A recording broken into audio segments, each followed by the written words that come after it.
everyone, and welcome back to People Do Wanna Know podcast. This is part 2 of our episode dedicated to the 1-year anniversary of October 7th. I mentioned this last time, but a tremendous thank you to each one of the people I interviewed for this. Your stories are incredible and a great example for all of us in the community. With that said, here are your trigger warnings, as the following episode contains materials about death, war, trauma, and other difficult topics.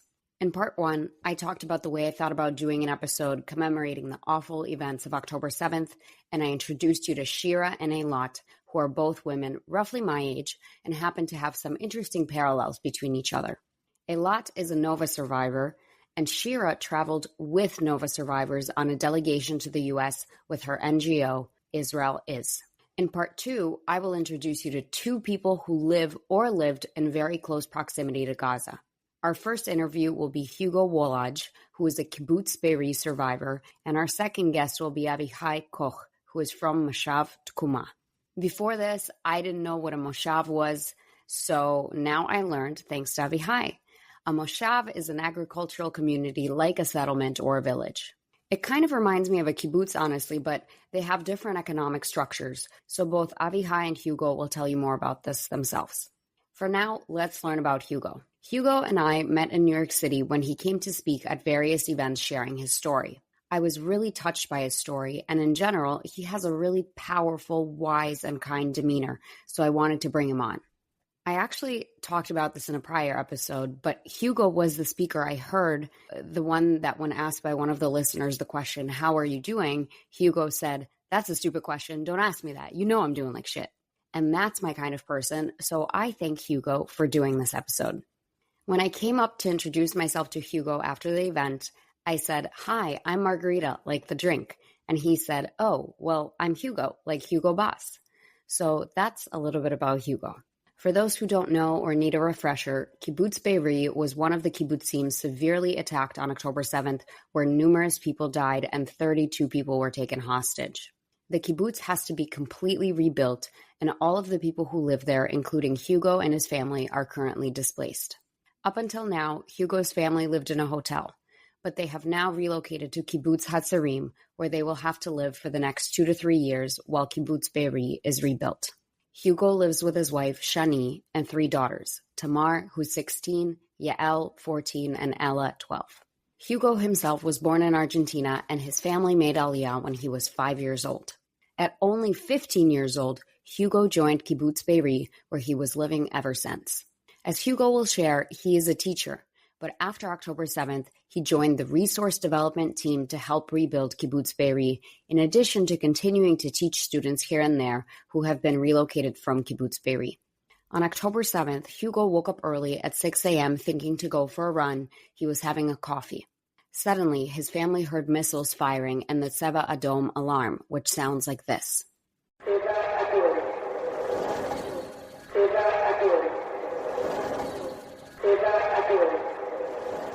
Actually, Avichai, our second guest, told me that the duration of the Tseva Adom alarm is the duration you have to make it to the bomb shelter. If the Tseva Adom plays for 15 seconds, then you have 15 seconds to make it into the shelter. If it's 30 seconds, then you have 30 seconds. So effectively, if you stop hearing the alarm, but you're not in a shelter, you know you're in trouble. And that's some intel on the Tseva Adom. Now back to Hugo's story. Hugo and his family ran to the safe room and were there for 20 hours. The whole family and 2 dogs. The only information they got about what was going on was through WhatsApp groups.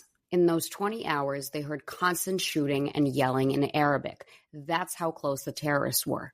Luckily, the terrorists didn't get close enough to Hugo's house, and there wasn't even a single bullet fired at his house. Hugo stood there the whole time holding the door, just in his shorts, no shoes or shirt. While they were in the shelter, at some point, Hugo got a message from his friends who lived elsewhere in Israel that the news had said that Hamas controls Kibbutz Be'eri. The IDF actually lost control of the kibbutz until about 4 p.m. that day. It was basically 15 IDF soldiers against 400 terrorists. After the attack ended, the surviving members of Kibbutz Be'eri were relocated to temporary housing by the Dead Sea, and they stayed there until August. Now, as I said, they moved to Kibbutz Hatzarim. There, Hugo and his wife have a 2-bedroom apartment. Hugo and Shani sleep in the living room, and the daughters are split between 2 bedrooms. As Hugo says, Imagine trying to ask 3 teenage girls to share a room. It's like dynamite. When Hugo and I did the interview, he was actually recording from Kibbutz Be'eri. He said he had to go there from his current home for some peace and quiet, since in his current apartment he doesn't have his own space. After Kibbutz Be'eri is fully rebuilt in 2 to 3 years, the community will vote if they want to go back or move somewhere else. The sickest irony of all of this is that both Kibbutz Be'eri and Kibbutz Hatzarim, where the survivors are now residing, were founded on October 6th, 1946. Hugo will tell you more about the way the kibbutzim are set up, the cooperative model, etc. It's a very close-knit community that votes together to make decisions and shares earnings amongst each other. Hugo said that he knew personally all 102 of the people murdered on October 7th in his kibbutz. One of those people is someone you may have heard about recently, as she went viral on social media. Her name is Kinneret Gat. Kinneret is the woman who stuck her tongue out at Hamas when they took a picture of her. Hamas has since then shared this photo, so you can easily find it online. This was a powerful act of defiance and resistance from Kinneret, but unfortunately Hamas killed her. Kinneret was Hugo's geography teacher growing up, and Hugo is well acquainted with Kinneret's son, Or. For the Be'eri community, each death was a very personal experience, and Hugo will share more on this. What resonates so much with me in this conversation is hearing Hugo talk about a complete reevaluation of where he stands on the conflict and the need for all of us to do what he calls Zionism 2.0. Hugo's kibbutz donated money every month to Gaza. They believed in the need for a Palestinian state. And now, after October 7th, he wonders, how is a two-state solution even possible? And I completely understand Hugo on this and have now reevaluated the conflict and the future of Israel myself in some ways. I also felt a profound strength from Hugo and the Be'eri community. This defiance, this unwillingness to give up, what Hugo calls rising like a phoenix from the ashes. This is what I also want you to feel from this episode. Please welcome Hugo. Hey, Hugo, welcome to People Jew Wanna Know podcast. How are you today? I'm fine, thank you. Nice being here. Thank you for having me. Thank you so much for doing this. My first question for you is, tell us about yourself. What do you do and how did you get there? My name is Hugo Wolaj. I'm a member of Kibbutz Be'eri, married to Shani. We have 3 daughters, Tamar, Yael, and Ella, 3 teenagers. Until October 6th, I was a teacher. I taught civils and economic and management for high school. And actually since January or maybe December 2023, I joined a fundraiser crew of Be'eri, and I'm having a lot of groups from all over the world, which our goal is to be back to Be'eri. Besides that, I'm part of the education committee of Be'eri, and I took charge to rebuild Be'eri and to reorganize all the education center that was very damaged. And I'm receiving a lot of groups from all over the world, and we're getting a lot of helps to replan and rebuilding all this area and all the kibbutz. Wow, and you've been doing this effectively since October 7th, is that right? You are helping rebuild the kibbutz since October 7th. This is what you are doing pretty much full time? Yes, we're having groups here in Be'eri and going abroad to talk with a lot of Jewish foundations, and we're getting a lot of support and a lot of help through all the love and the donation that we get. We know that we're in a good place, that Be'eri is going to be rebuilt, and it's going to be much, much better and much prettier than it was on October 6th. So we are taking actually an opportunity from the situation, and we say making a lemonade from the lemon, and it was a really bitter lemon, but Be'eri is going to be a really sweet lemonade, hopefully. You and I met in New York City when you came to speak about your experience, and you gave almost like a lecture. You said you're a teacher. It was very much a teacher-style lecture. I loved it. I felt like I was in a classroom learning about the kibbutz and the history and everything. What did you learn from your experience in the U.S., meeting with these Jewish organizations, talking to them about rebuilding the community? In my period life, I was aware of all the help that the Jewish people in Israel are getting from abroad, but I didn't really know how big it is. Through the trip that I was in New York, in New Jersey, and with all the groups that I'm receiving here, I feel that we are really Am Echad. We are really one nation. We are really all together in it. I feel that the story, what happened here on October 7, we are not alone. It wasn't against Be'eri. It wasn't against the State of Israel. What happened in the Holocaust 80 years ago, and what happened in Munich 72, and what happened in Argentina in the AMIA in 1994, and what happened in Be'eri in Israel on October 7, they are the same episode. They are dots of the same story of persecuting the Jews. Until October 6, we lived in Israel knowing that it's a liberal state, another maybe European state. We wish that we were like a startup nation, and we thought that the job, the role of the Zionism finished, done, complete. We have a state. But after October 7, I understand that we are living now an episode that I'm calling it Zionism 2.0. We weren't able to be in 1948 when Ben-Gurion established the State of Israel. I wasn't lucky to build a Kibbutz Be'eri in 1946. But now it is my time to get inside. This is a wake-up call for me and my friends. We are part of the Zionism story, rebuilding the State of Israel.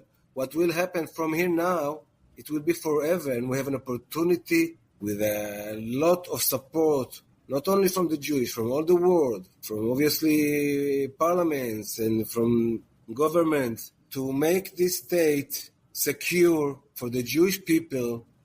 Because I tell you what, if Be'eri won't be safe, Be'eri will be safe again for sure.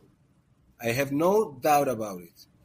But try to imagine, in Judaism you say, when someone has a birthday, we say until 120. Can you imagine what will happen if the State of Israel, which is only 76 years old, what will happen if the State of Israel won't get to 120?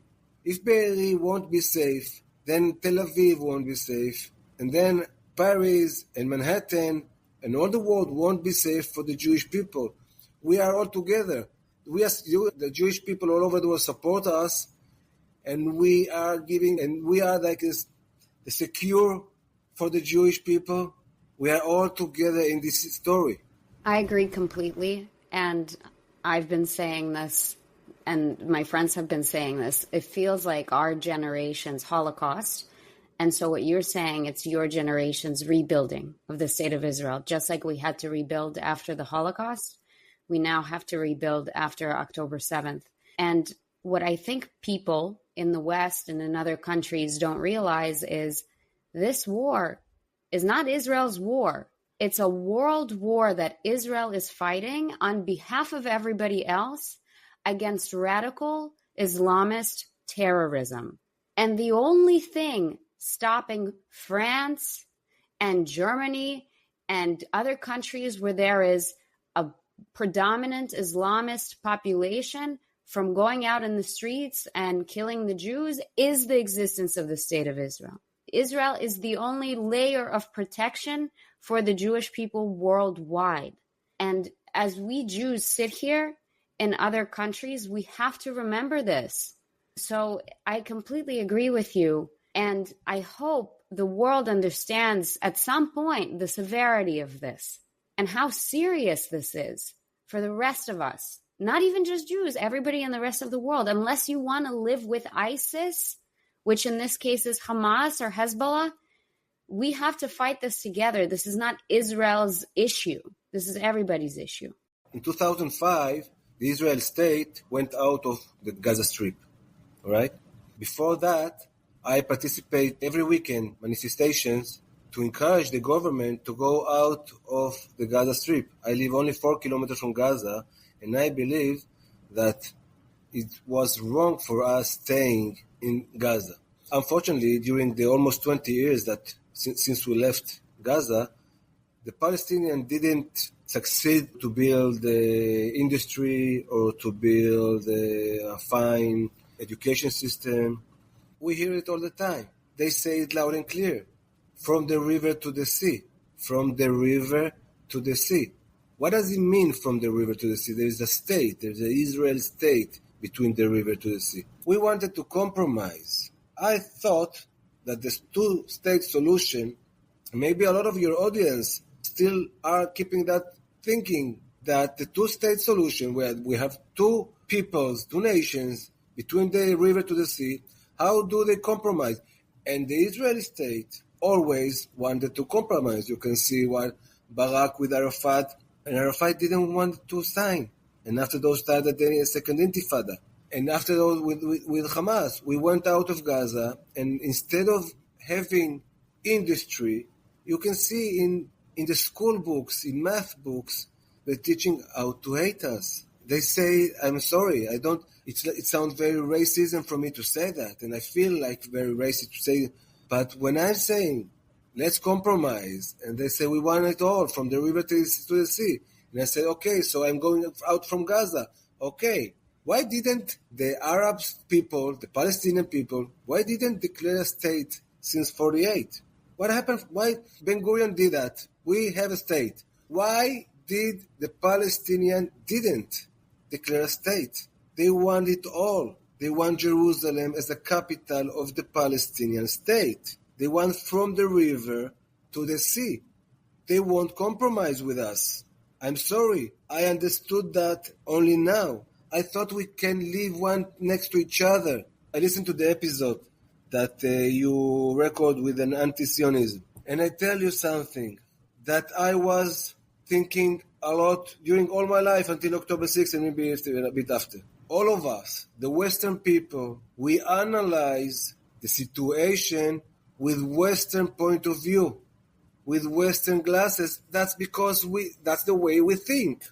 We want to bring dinner to the table. We said if they're going to bring dinner to the table and have a vacation from time to time with the family, this is what every normal family wants. But not, and they say it loud and clear. We want it all, from the river to the sea. We are analyzing it in a Western eyes, and they are analyzing it in an Arabic eyes. Not because it's less or more or less this, it's a fact.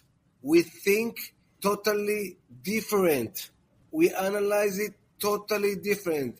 And I challenge you, bring here Arabs to your podcast and ask them, Palestinians, and ask them if they want to return to the grandfather's home. Margarita, where are your grandfathers? Where your grandfathers came from to the United States? How many generations are you in the States? My grandparents were the first people to come to the United States, and I was born in Ukraine. Everybody came from Ukraine. So my kids will be the first people to be born in America. Oh, your parents came from Ukraine. My grandparents came, my parents came, and I came in the early 2000s. So you were born in Ukraine? Yes.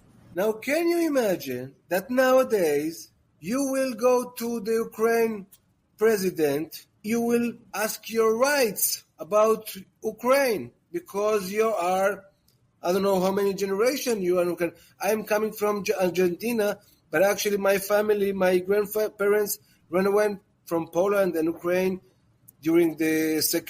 before the second war. And the Palestinians, for more than 80 years, they are still refugees. Instead of making life, they are still in the past. But you know what? We are getting to a subject that, first of all, I'm not an expert in it. Second of all, I think that's not the main issue that I would like. What I would like to say to your audience, on October 7th, something happened to the Jewish people. It's like a wake-up call. When Ben-Gurion established the State of Israel in 1948, he called through the Megillat HaAtzmaut, the independence state. He said, first of all, he called to the Jewish people from all over the world to join us. And he said, if you are not joining us, please help us. We need your help. Besides that, he called to the Arabs, join us as well. He called to the UN to give us support. But because your audience, mostly I guess Jews from all over the world, I would like to call them as well. As like Ben-Gurion called in 1948, I'm calling now in 2024. I was in Be'eri that Saturday, almost a year ago, and my role since then is tell the Be'eri story, that Be'eri is going to be overcome, and Be'eri is going to be prettier than it was, and we're going to replan it, and our kids and grandkids are going to play here safely. I didn't choose that role. הלכתי כי קרא לי הקול, Hannah Senesh said, I went there because I heard a voice that called me. And this is your voice, this is your wake-up call. I want you, all of you, anyone has something that he can do to support us. You can talk with your friends about it. You can share on social media. You can come and visit us. You can come and volunteer here. You can donate. Everyone must not stay indifferent to what happened on October 7th. This is like a wake-up call for us, and we will overcome from it like a phoenix. We will. And we need you to be with us in this huge support. 100%. Thank you, Hugo. I have a thought I want to share, and then I want to move on to ask you exactly about what you said, which is what is the Be'eri story? What is the kibbutz like and how you operate? Because I think a lot of my listeners are not very familiar with how kibbutzim operate, like the details. But first I want to say, so everything you said, all the questions that ran in your head on October 7th, are the same questions that I had. For example, I've been wanting to bring someone on the podcast who can tell me the differences between a one-state versus two-state solution. I think it's very important to understand what the implications are. And exactly like you said, I have been saying for weeks on my Instagram that by assuming that the aspirations of Palestinian people are Western in their nature, it's like infantilization. You are assuming they can't think on their own. They don't have their own desires or motivations. It's a big assumption. It's the wrong assumption. Time over time, we see that this is not what they want. They say, we have to listen to them. They say exactly what they want. And the other thing that I realized, and again, I'm not an expert on this either. This is just my opinion. If you think about Palestinian leadership, when you oversee a population of people that has no state, that has only refugees, you don't have to be economically independent. You don't have to take responsibility for the infrastructural setup of the population that you govern. There's a lot of ownership and responsibility that you don't have to take on because you're not an independent state. And as soon as Palestinian people become their own state, they will have to demonstrate their own economy. They will lose a lot of aid that they receive globally today. And it will be much harder for Palestinian leadership to continue to live in the mansions and the tens of $1 million houses that they've built for themselves, because they now have a responsibility over 14 million people? It's a huge amount of work that Palestinian leadership has never had to take on, and they probably don't even know how to take on. You're telling me they got a foreign policy education from a university? They know how to be a president or be a prime minister? No. So in some sense, if you think about it deep down, the people that have governed Palestinians for generations may not have a true desire to give their people a state. And that's an important thing to think about. As I said it before, we are analyzing in a Western point of view. We think that if you're going to have state, they're going to have a democracy state, and they're going to choose, but through democracy. But unfortunately, when we went out from Gaza and they had an elections, which it was Hamas that was elected. Yes, of course, the Hamas was elected, but I'm not sure that it was democratic elections, but I leave it. Anyway, Hamas won since then. I'm not sure that how many elections were since there. You can check it. What I wanted to say, democracy is a culture. When the Jewish people arrived from Europe to Israel, this is what they knew. We building a democracy. I really hope that the Palestinians will have someday a state, and they will have it as much as they want it. If they want to have a king or a democracy, it should be like they want it and not as I want it. Obviously, I would like a democracy, but they might say, we don't want a democracy. But as I said, I having a lot of thinking, a lot of thoughts about it. I'm not an expert, and I'm trying to choose my words. I will tell you now about Be'eri. Kibbutz Be'eri was established on October 6, 1946, in the end of Yom Kippur. It was a mission of Ben-Gurion, the 11 points in the Negev. On October 6, 2023, we had a huge celebration here in the kibbutz, and we were 1,250 inhabitants in the kibbutz. The day after, we were supposed to continue the celebration through games. The kids were supposed to discover the legacy of the kibbutz. And unfortunately, we woke up to the Black Saturday, which in that Saturday we lost 102 murders from the kibbutz, from our community. It's 10%. 33 people were kidnapped. At the moment now we are speaking, there are 3 members of the kibbutz that are still hostages, and we don't know what happened to them. Tal Shoam, Ohad Ben-Ami, and Eli Sharabi. Beside them, there are 7 more hostages that were murdered at the time that are in Gaza. Kibbutz Be'eri, as I said, we are pioneers. We have a pioneer's DNA. We are a cooperative. We are still like an oldest kibbutz. We share everything together, which means that the house that I live belongs to the community. The salary gets into all our salaries from all the members of the kibbutz get to the same bank account, and we manage it all together. We own the biggest factory, the biggest print house in Israel, and we have 30,000 hectares of agriculture. We have more than 350 employees from all the region that coming every morning and work for us and work with us. We pay more than 60 million shekel, around $18 million every year, salaries to all the area. I'm mentioning that to show the importance of our community, not only for us, for all the area. People are coming to work from Be'er Sheva, 45, 50 minutes, Ashkelon, and here all the Otef, from all the Eshkol and Sha'ar HaNegev. Nowadays, the factory, we print billing, we print credit cards, driving license. Our factory has a huge importance to Israel, so it was open only 8 days after the October 7th. It was a Saturday, the Sunday day, a week after, the machine started to run because we had a huge importance to all the economy system of Israel. The education here is the best. Kids having after-school programs,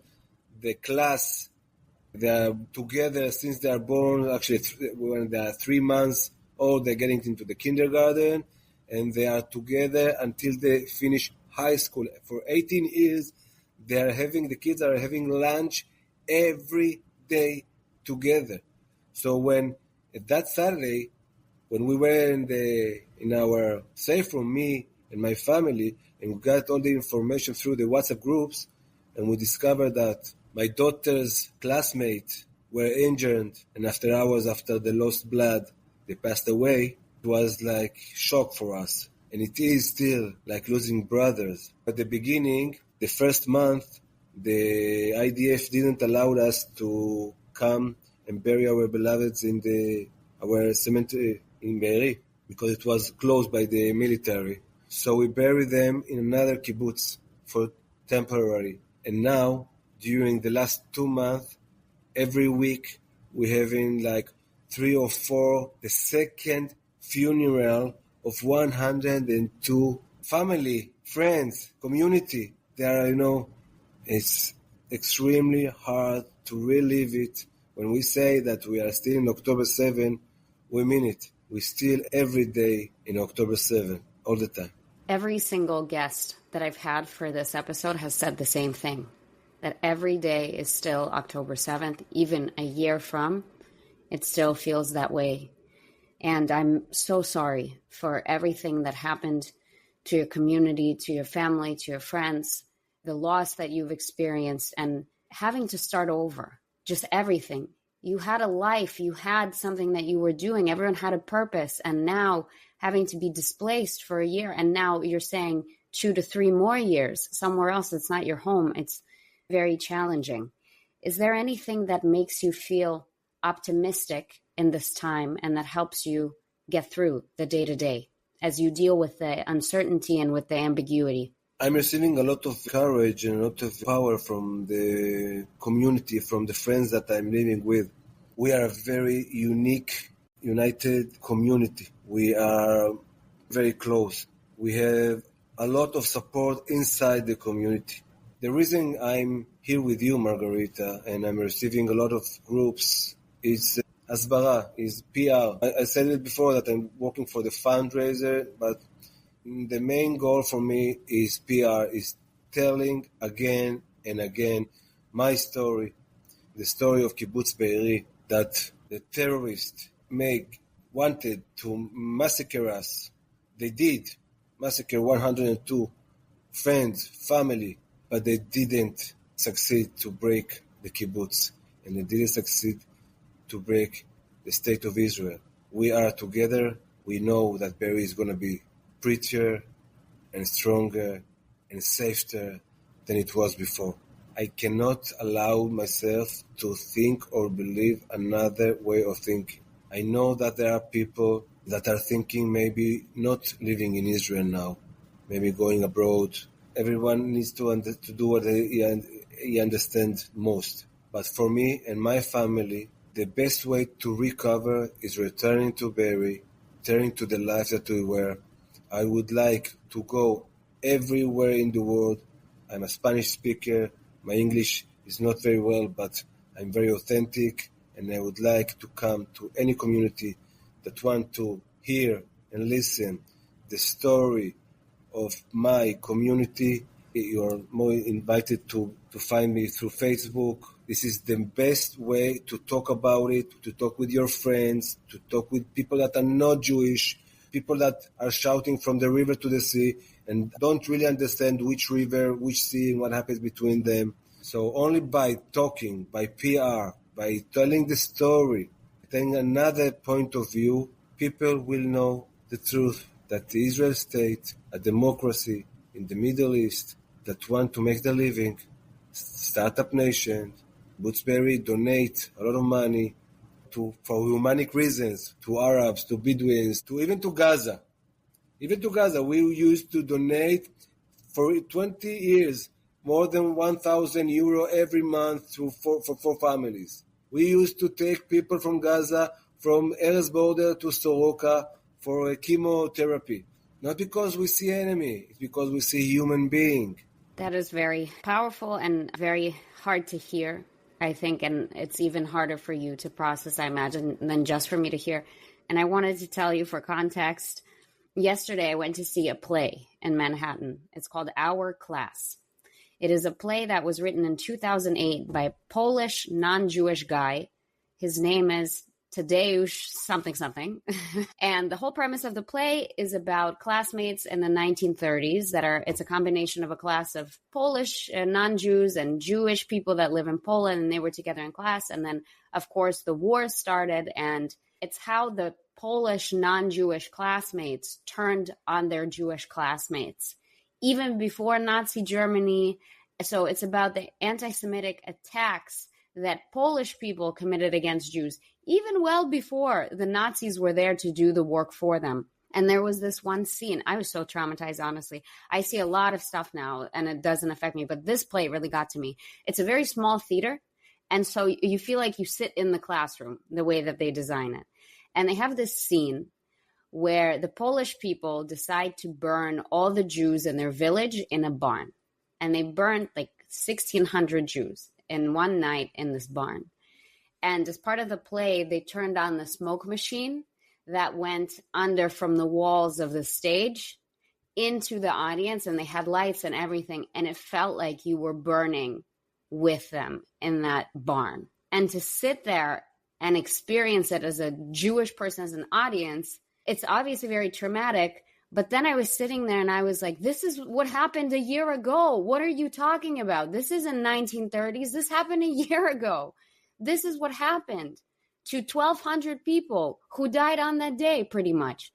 And it was just so raw for me, even a year from now, to experience this, to know that this is what happened. And I completely agree that the most important thing we can do, which is why I'm doing this podcast, is to continue to talk about it and never shut up about it. Because one day there's going to be a play called Our Class 2, and it will be about what happened on October 7th and not in the 1930s.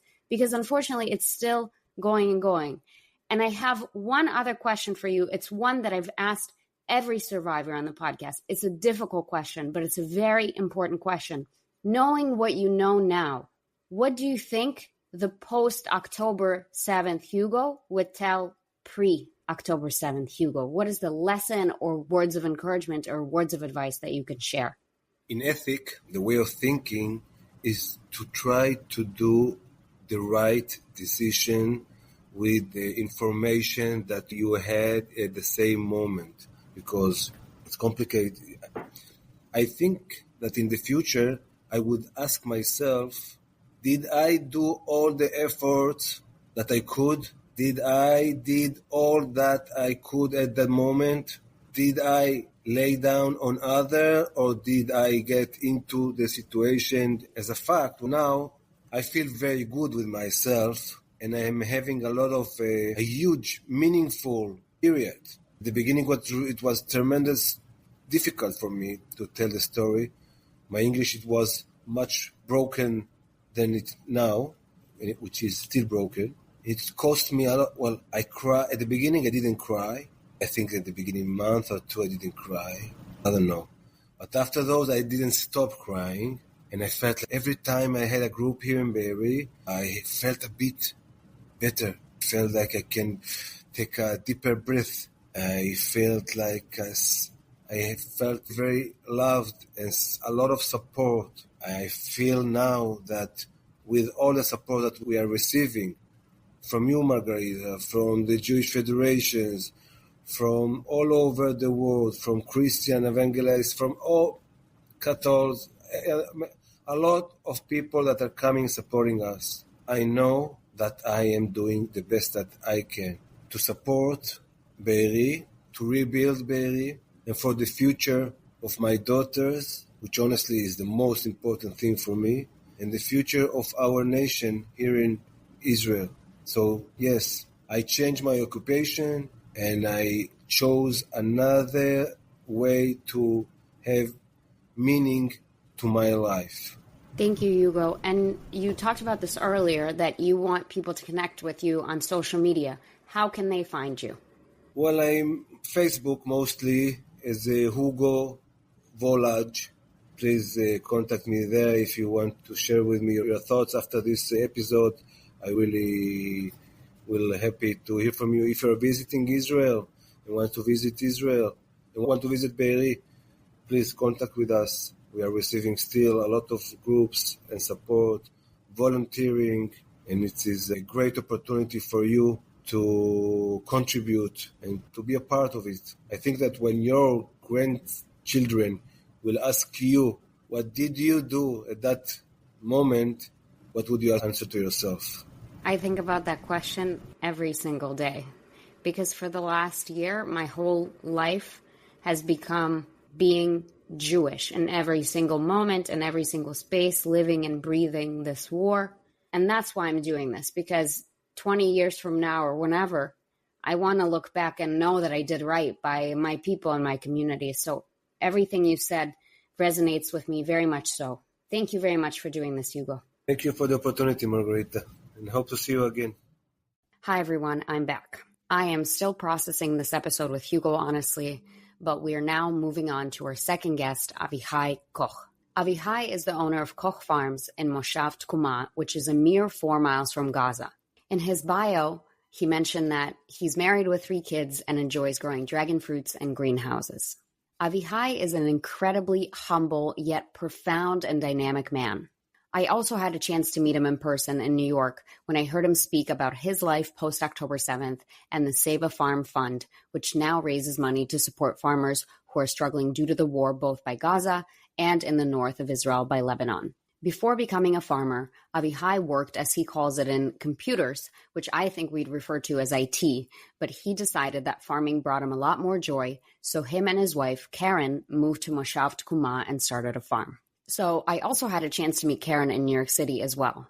She is a total badass, and she said she's on the lookout for me for a Jewish man that could be a match, so thanks, Karen. Anyway, now I want to tell you about what happened to Avichai and his family on October 7th. As the day started, the whole family was home. Avichai mentioned to me that in every city in Israel, they have what's called a first response team. It's basically a team of volunteers led by a head of the first response team, and this head is a paid employee, and they are responsible for the town's security. So as the alerts and alarms are coming through, Avichai and Karen get a call from the head of the first response team in their town asking if they had a gun. Avichai doesn't own a gun, but Karen does. So the head of the team asked Karen to come to the front of the neighborhood with her gun. She was there for many hours while Avichai was in the safe room with the kids. Avichai said that the terrorists ended up driving along his farm. They slowed down, but they didn't end up going into the Moshav. They were looking for the Iron Dome, but they couldn't find it, and they kept driving. The terrorists ended up driving to Netivot, which is a nearby city, and there they were met by the first response team and neutralized. I think you can understand what I mean by the word neutralized. Avichai said that there was probably one pickup truck full of terrorists. So now, to draw the parallel between Hugo's story, we can infer that the volume of the terrorists and the mission of the terrorists is completely different when comparing Moshav Tkuma and Kibbutz Be'eri. Avichai said that on that day, terrorists entered into Israel from Gaza in 65 different places. The fence was compromised in 65 different places, so the terrorists that went by Moshav Tkuma are just one group of many. Moshav Tkuma is a traditional community. People there observe Shabbat, they don't drive on Shabbat, although 30% consider themselves non-observant. On October 7th, Avichai ended up having to break Shabbat and turn on the TV in order to see the news. Karen, who was out front this whole time, also happens to be an EMT volunteer with Magen David Adom, and that day, she got messages and voice notes from people in Kibbutz Be'eri, Nir Oz, Kfar Aza, asking for help, and she couldn't go because she had to do security at her own Moshav. Avichai said that they still have the WhatsApp messages from the various people. Avichai also has a friend who was hiding in the fields during all of this, and Avichai would text him every 30 minutes to check on him, but at some point, the friend's phone died, and Avichai was very concerned. However, this friend thankfully ended up surviving, as well as his wife and children, but unfortunately, he did lose his father that day. Avichai also has a friend who did not survive. Avichai tried texting him, but he wasn't getting a response, and at some point he realized it was because the friend was killed. These are personal, close connections. These are serious losses, psychologically, physically, in every sense. As Avichai said, people cannot recover.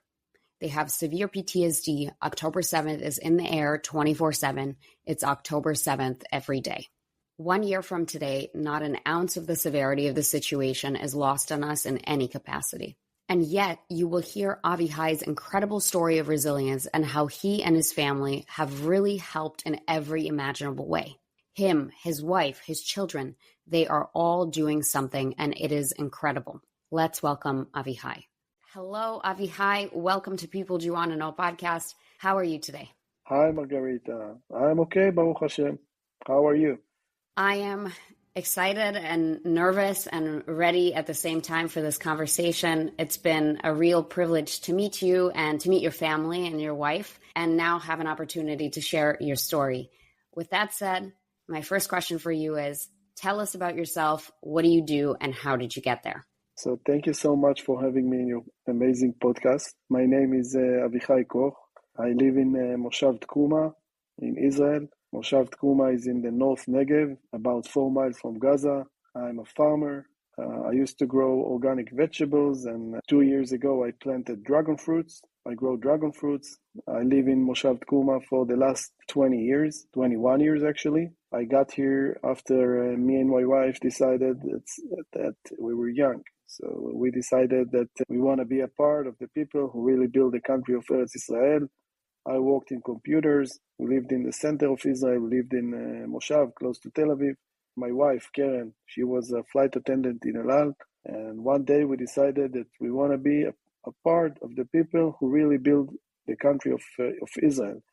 And we decided to move to the Negev. We looked for a farm, and we found one in Moshav Tkuma, and that's how we got here. I started to work for Kibbutz Be'eri. I worked on carrot harvester for almost 4 or 5 years. I used to make a third of the money that I made while I was working in computers, but I felt like I'm the happiest person on earth because I believe that God created us farmers and everything else is not natural. Yeah, that's it. That's what I do today. So I didn't know that you and Karen lived on a moshav before you moved to this moshav. How did you decide to live in the moshav community, and what is a moshav? So I was born in Moshav, and to my opinion, having a farm in Israel is the best real estate thing that you can have if you want to buy something in Israel. Because when you have a farm, you have a big land, and you have an option to build 3 houses and a business and even more, and you can make money. You're taking a mortgage not just for 4 walls. You're taking a mortgage for something that you can almost fulfill all of your dreams. We live in Moshav, and the difference between Moshav and Kibbutz is that in Moshav, everybody has his own farm, and everybody has to provide his own family. It's all private in terms of that you have to take care of your family. The land belongs to the Israeli Land Authority, but you get the permission for years to grow produce and to do agriculture on that land. And in Kibbutz, everything is social. Everybody gives what he can and gets what he needs, and you do what you can. It's a more social community than where I live. In the case of a kibbutz, is the land also owned by the Israeli authority, or is just in the case of a moshav? It's in both cases, the land belongs to the Israeli Land Authority because it's a lot of acres. So the Israeli Land Authority keeps the rights on behalf of Israel because sometimes when they need the land to expand the cities around or to build whatever they need, so there is a law in Israel that they have to pay you a certain amount of money, and it doesn't matter whether your moshav or kibbutz is in the center of Israel, up north or down south, it's all the same money. For example, in my moshav, we are very close to the city of Netivot, and Baruch Hashem, the city of Netivot is expanding. Now the city has 46,000 people population, and they have a plan to triple themselves to be 150,000. They literally building like mushrooms after the rain. I don't know if it's a phrase that you say in English as well, but here we say like mushrooms after the rain. You see so many developments here, and now they took over our land. In Tkuma, we have 5 acres behind the house, and we have another 5 acres out of the moshav for each farm. And now they took our 5 acres that out of the moshav for the city, like to build developments. So that's the goal. That's why they keep the land in their hands. They don't even ask us. They just announce that they take the land and that's it. I see. Okay, but is that fine with you? What if that's your farm? First of all, it's 50% of my farm. I don't like the idea, but what can I do? Since Israel is the Jewish homeland, and we know that the prices of housing in Israel is skyrocketing, and we know that Israel needs to build as many building apartments as possible, so I can understand it. But on the other hand, I don't know how this country will keep growing produce if they take all the lands to build buildings. And our farmland is one of the best farmland in the country. I got you. Okay. You mentioned that you grow dragon fruit. Are you the only one, or are there others? So, of course, that there are a few others growers, but it's considered as a niche crop in Israel. I'm still not harvesting it because in Israel, the dragon fruit is considered as a tree. And by the halacha, you have to wait 3 years and you can only harvest on the 4th year. So I have another 1 year to go until I can enjoy my crop. You mentioned halacha, and you would describe your family as a traditional Jewish family. For example, you keep Shabbat, and there are various mitzvot that you keep. And one of the mitzvahs that you keep is the mitzvah of Shemitah. Can you talk about this? What is it, and how did you decide to do it?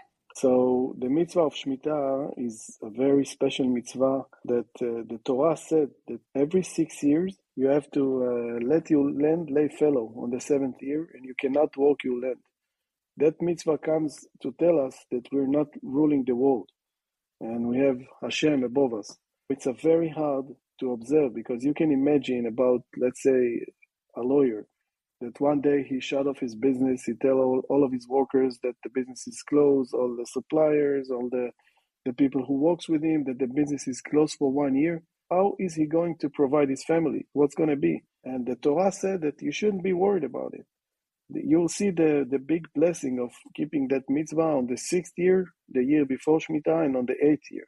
And let me tell you something, since I started to keep that mitzvah, and Shemitah was 3 years ago actually, and that was my second Shemitah, I can tell you that my business became much more successful than you can ever imagine. Because if the Torah said something, it happens. I started to keep Shemitah 10 years ago. It started from my son. My son came to me and my wife. He was 12 years old at that time. And he came with those pamphlets that they give for kids in shul, in synagogue. And he showed me and my wife. He says, Abba, look, there is a story about a farmer. He's not religious at all. And he decided to keep Shemitah. He used to grow peppers, lives in the Arava region.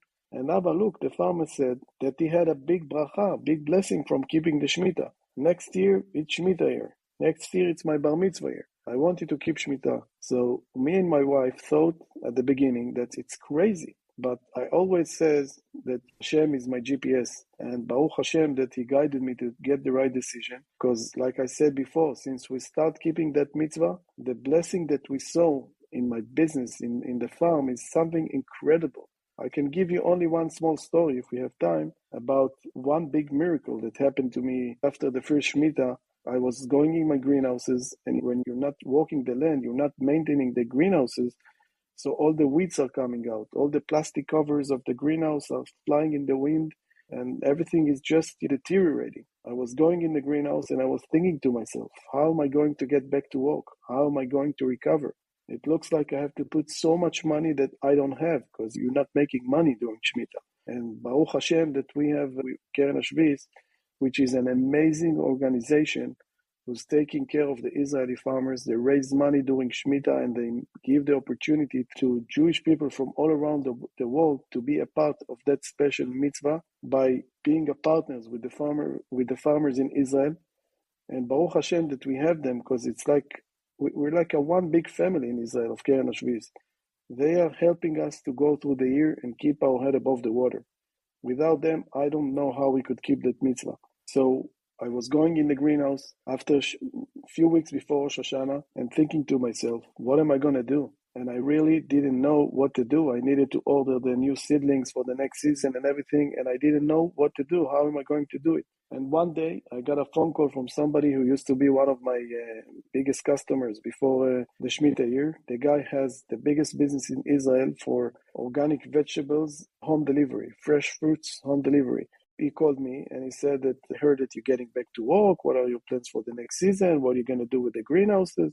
Then I said, I want to get back to work, but I still don't know how. Then he said, wait, I have an offer for you. He said, I'm expanding my business. I'm getting more customers. I need your facility. I need your farm. I want to put my brother to work with you. I want to give you a list of organic vegetables that I want you to grow for me. And I'm going to pay you by the yield. And I'm going to pay for all the expenses. I'm going to fix the greenhouses, the plastic covers, the drip irrigation. I'm going to buy the seedlings. I'm going to pay for the workers. Just teach my brother and grow with my brother the list of organic vegetables that I'm going to give you. And don't worry, I'm going to pay for you. Can you imagine that somebody would come to you one day, 2 weeks, 3 weeks before Rosh Hashanah, and will tell you, I'm going to pay for all your expenses and I'm going to make sure that you will make money. So that was something amazing that happened to me. His brother kept working with me for the next 6 years until the next Shemitah. 2 years after we started to work together, he already bought his own farm. He built his own greenhouses, his warehouse and everything. And he was still keeping working with me. So I asked him one day, Avi, why do you keep working with me? You have your own farm, you have your own place. He said, in this farm, I have such a bracha, blessing, that I never find in my farm. And this is just one story. I had so many stories like that I really feel that every decision that I do in my business, everything that I do, I feel the bracha, the blessing of the Shemitah, and Hashem is with me. So that's about the Shemitah. That's an amazing story. It's really cool to meet someone who, in practice, blends the principles of the Torah in their day-to-day life. Because here in the U.S., we don't see it that often. Even what we call Orthodox Jews, they usually work, in the secular world, they do a job and then they just take Friday off or whatever it is. But you actually get to live kind of like in biblical times. As a farmer, you're working by the rules of the Torah. So it's fascinating to learn from you. Now, after October 7th, your farming business had a change, right? And you took on different projects than you ever imagined. Can you talk about what happened to your farm post October 7th and how you and your family evolved once the attack occurred? After October 7th, we lost our workers. The workers who work for us at the farms are foreign workers from Thailand. They're coming for 5 years, and after 5 years, they go home.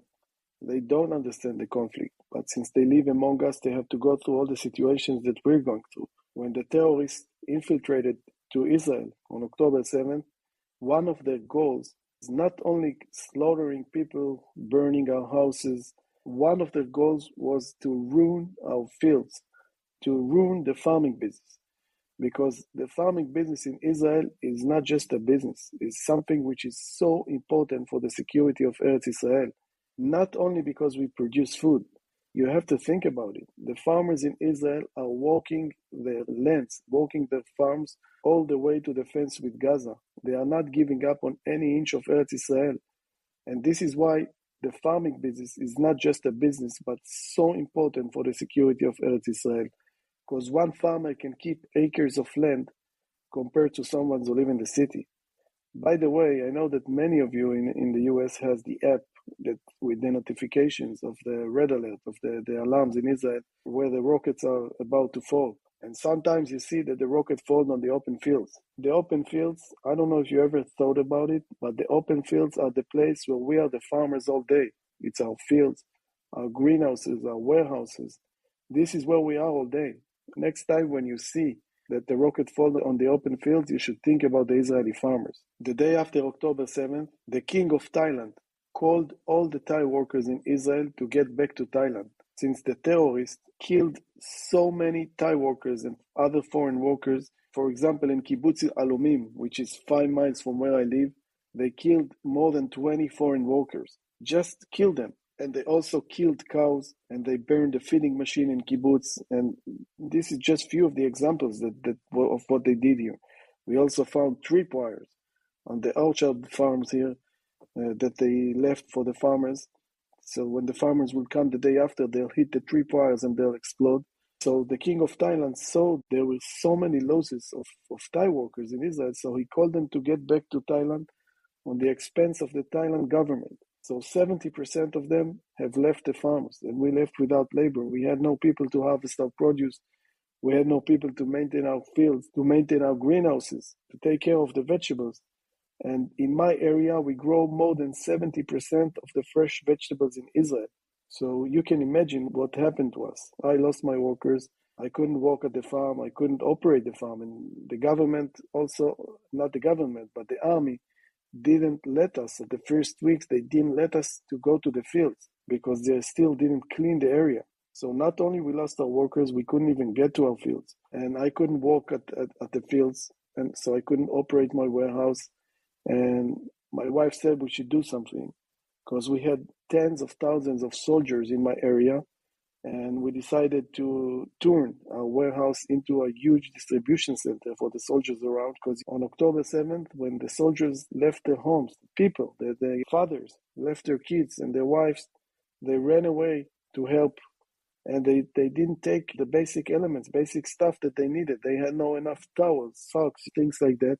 And we figured out that we need to help them. So we started to collect stuff from people in Israel. And a week after, we reached out our friends in New York who started to deliver us between 80 to 100 duffel bags every week that we distributed for the soldiers around. After a week, we also started a pizza place in the farm because the soldiers were hungry. They didn't get food like a normal food.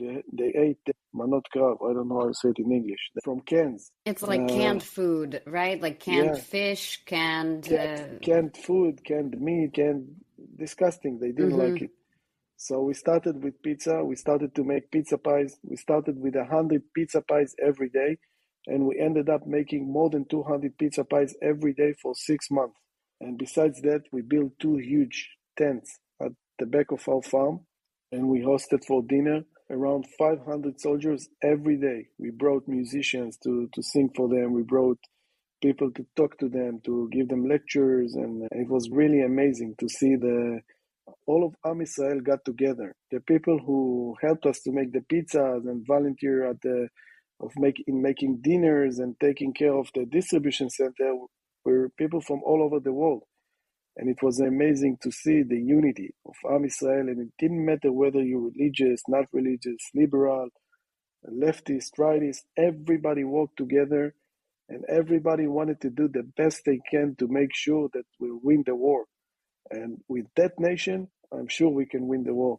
That is absolutely amazing. And to help the people listening understand the scale of what is happening, I heard one of your friends, Avichai, who is a farmer up north, not in the south where you are, say that before the war, a kilogram of tomatoes used to cost 2 shekels.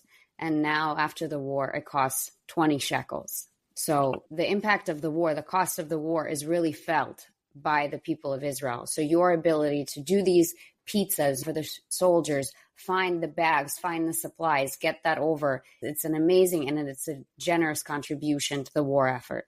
We felt like we do the best we can. And since our son was in Gaza at that time, our son was fighting in Gaza for 8 months in a row. And it was very hard for us as a parents. You can imagine how is it to be a parent for a soldier, and our son is fighting in a unit that they did things that I don't even want to know what. When you go to sleep every night, you don't know who's going to knock on your door. So it was very hard for us. And doing what we did, giving to the soldiers, whatever we could, was something that helped us to go through the war, to go through the thinking about our son.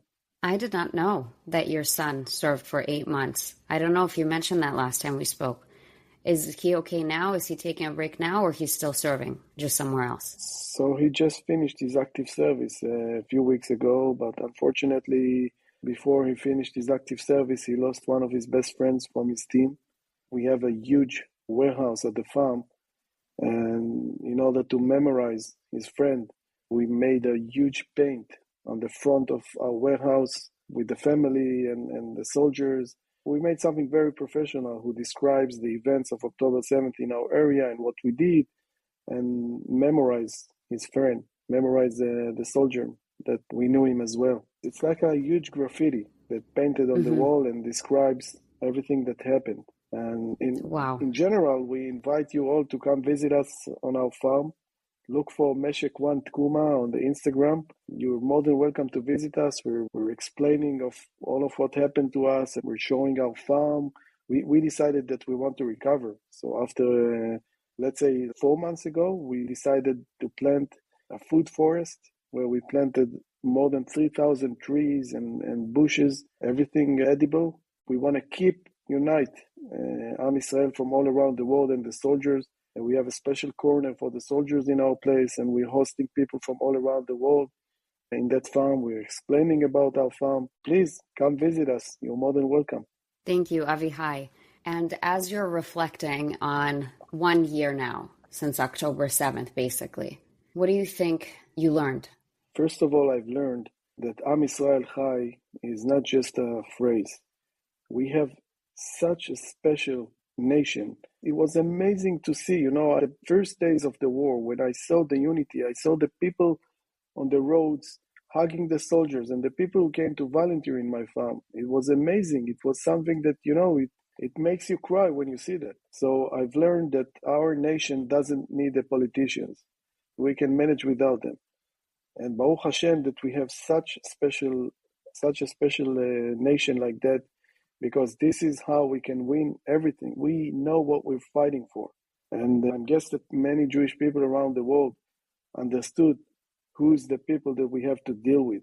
How important is it to fight for Eretz Israel and not giving up? Because all of our enemies, his request is to make us weaker, to if they want us to bring back land, so That's something that will make us more weaker. And they have the whole time in the world. So sometimes they will take more land. Sometimes they will make more terror attacks. They will try to achieve some achievements through the United Nations or from whatever it is. They'll do everything they can to make Israel weak. And we shouldn't give up. We have to fight. We have the right to be here. This is our homeland. We shouldn't give up. And we have such a special Am Israel that we can win everything, Be'ezrat Hashem. I agree with you. I heard recently this idea that the Jewish aspiration has always been to have a Jewish state, to have a Jewish nation state. The Palestinian aspiration has been to destroy the Jewish state. It's not to create their own state, it's to destroy the Jewish state. And that's where the disconnect happens. And that's why we haven't seen Palestinian leadership accept any kind of state before, because that's not their aspiration. They said what their aspiration is, and it is to destroy the Jewish state. That's the paradigm shift that I think has to happen for us to start assessing the conflict correctly.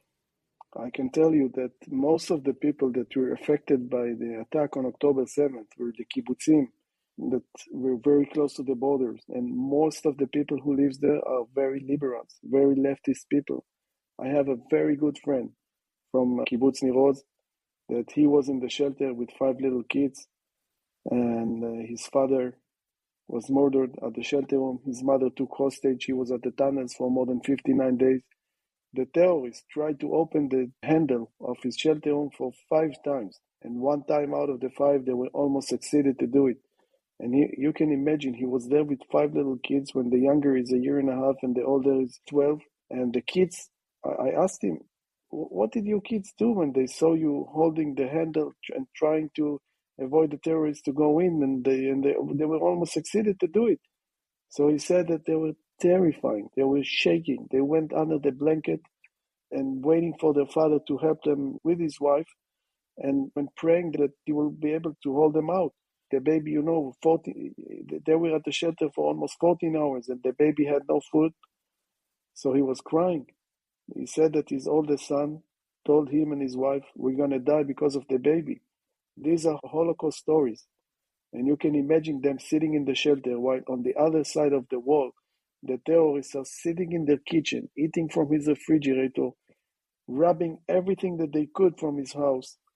And he's hearing them laughing. And he told me, I heard 15, 16, 17 years old kids in my house. When I'm sitting in the shelter with the baby, he said that the most thing that terrified him was because he grew up on that kibbutz since he was born, and he's 40 years old. He born and raised there. And he said, I always believed I can make peace with them. I always believed that these people wants to thrive, wants to live, just want to make living. And they have Hamas that took over on them.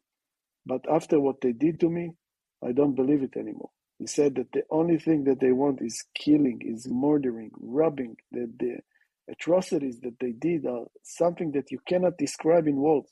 And this is one of the things that most of the people understood after October 7th.